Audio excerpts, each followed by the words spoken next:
उत्तर कोरियाको किम जोन चाहिँ नेपालमै आएको हो कि जस्तो लाग्यो कि मलाई। त्यो तपाईँको विधान चाहिँ असाध्यै डरलाग्दो रहेछ सर। तपाईँहरूको पार्टीमा अनुशासन कमिटी छ कि छैन? अनुशासन कमिटीको चिफ नै म भनेपछि सर्वे सर्वा तपाईँ किम जोनै हुनुभयो नि सर? मै हो। बात त सही है। उत्तर कोरिया नेपालमा आयो होइन सर?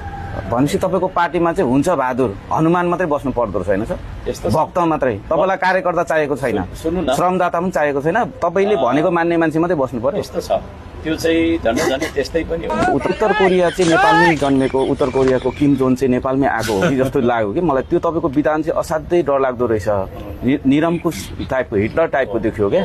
33% हो कि 53% जो अध्यक्षलाई अधिकार प्रत्यायोजन गरिएको रहेछ।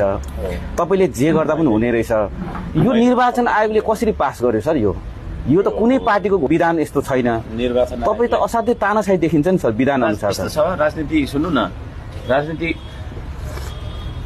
राजनीति भनेको कानुन लेख्ने प्रक्रिया हो होइन? कानुन मान्दैन त्यसले राजनीति। हामी राजनीति गर्नेले कानुन तपाईँको केन्द्र